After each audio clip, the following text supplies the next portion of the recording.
مدینے کی گلی سے میرے حضور کا گزر ہوا نا، میرے حضور نے ایک مکان کو دیکھا، میرے حضور نے دیکھا، پوچھا میاں یہ کس کا مکان بن رہا ہے؟ کسی نے کہا حضور فلاں انصاری کا مکان بن رہا ہے، فلاں انصاری کا مکان بن رہا ہے۔ خیر میرے حضور دیکھ کر آگے چلے گئے۔ کسی نے اس انصاری کو کہا میاں حضور نے تیرے مکان کو دیکھا تھا، جب حضور تیرا مکان دیکھ رہے تھے تو اس وقت حضور کا چہرہ بتا رہا تھا کہ تیرا مکان حضور کو پسند نہیں آیا، تیرا مکان حضور کو پسند نہیں آیا۔ اس نے کہا اچھا، حضور کا چہرہ بتا رہا تھا کہ میرا مکان میرے حضور کو پسند نہیں آیا؟ کہا ہاں۔ اس انصاری نے کیا کیا؟ کدال اٹھایا، مکان کو مٹی کے برابر کر دیا، گرا دیا، مٹی کے ساتھ مٹی کر دی، ملبہ کر دیا۔ کچھ دن بعد اسی گلی سے پھر سے میرے کریم نبی کا گزر ہوا۔ میرے کریم نبی نے دیکھا وہ مکان جو عالی شان محل بن رہا تھا، وہ مٹی کے ساتھ مٹی ہو پڑا ہے، ملبہ پڑا ہے۔ میرے حضور نے پوچھا میاں یہاں پچھلے دنوں میں میرا گزر ہوا، میں نے دیکھا ایک مکان بن رہا تھا، آج جب دیکھا ہے تو وہ ملبہ نظر آیا ہے، مٹی کے ساتھ مٹی ہوا پڑا ہے، کس نے گرایا ہے؟ کہا جی مکان مالک نے خود ہی گرایا ہے۔ میرے حضور نے فرمایا اس کو میرے پاس بولو۔ انصاری آ گئے، کہا جی حضور قربان جائیں آپ کے نام۔ میرے حضور علیہ السلام نے فرمایا میاں تیری گلی سے میں گزرا تھا، تیرا ایک مکان بن رہا تھا، اب جب کچھ دن بعد گزر ہوا تو دیکھا کہ وہی مکان مٹی کے ساتھ مٹی ہوا پڑا ہے، ملبہ پڑا نظر آ رہا ہے، تیرا مکان کس نے گرایا ہے؟ اس نے کہا جی میں نے گرایا اور اپنے ہاتھوں سے گرایا ہے۔ میرے حضور نے پوچھا میاں تو نے کیوں گرایا ہے؟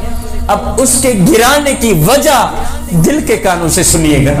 میرے حضور نے پوچھا میاں تیرا خوبصورت مکان بن رہا تھا، اب جب کافی دن بعد اسی گلی سے میرا گزر ہوا تو میں نے دیکھا کہ وہی مکان مٹی کے ساتھ مٹی ہوا پڑا ہے، یہ مکان کس نے گرایا؟ اس نے کہا جی میں نے خود ہی گرایا اور اپنے ہاتھوں سے گرایا۔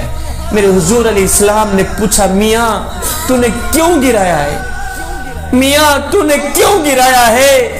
یہ سن کر اس صحابی کی چیخ نکل گئی، صحابی رو کر کہنے لگا حضور اس لیے گرایا ہے کہ میں نے سنا تھا کہ میرا مکان آپ کو پسند نہیں تھا، میں نے سنا تھا میرا مکان آپ کو پسند نہیں آیا، سنا تھا کہ میرا مکان آپ کو پسند نہیں آیا۔ ہم ایک لمحے کے لیے اپنے اندر اتریں اور سوچیں کہ ہمارا کیا کیا حضور کو پسند ہے۔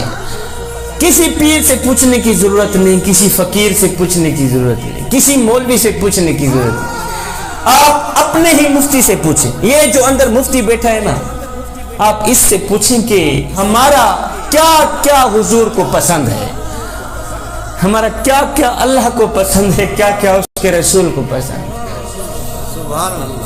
ہم ایک لمحے کے لیے اپنے اندر اتریں، ہم ایک لمحے کے لیے اپنے باطن پہ اتریں اور سوچیں کیا ایک محفل سے حضور کی محبت کا حق ادا ہو جاتا ہے؟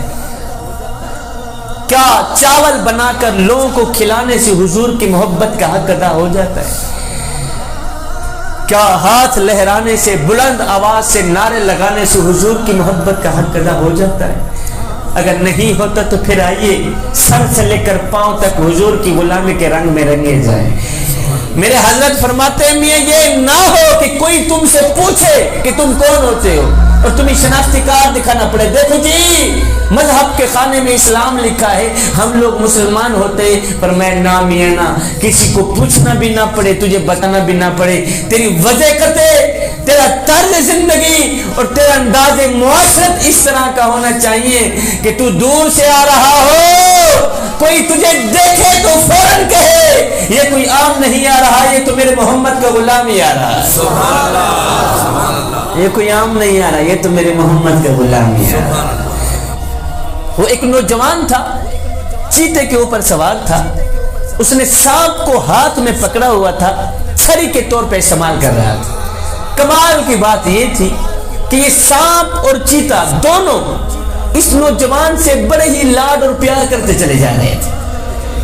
جا رہے تھے آگے حضرت شیخ سعدی نے جب اس نوجوان کو چیتے پہ سوار ہوتے دیکھ حیرانی کے عالم میں گمسم ہو کر شیخ سعدی نے پوچھا نوجوان اور چیتا بھی انسان کا دشمن سانپ بھی انسان کا دشمن اور یہ دشمن ہو کے تیرے ساتھ لاڈ اور پیار کرتے چلے جا رہے ہیں کیا ان دونوں نے تیرے ساتھ دوستی لگائی ہوئی ہے یہ سن کر اس نوجوان نے کہا حضرت جب سے میں نے اللہ کے ساتھ دوستی لگائی ہے نا انہوں نے میرے ساتھ دوستی لگا لی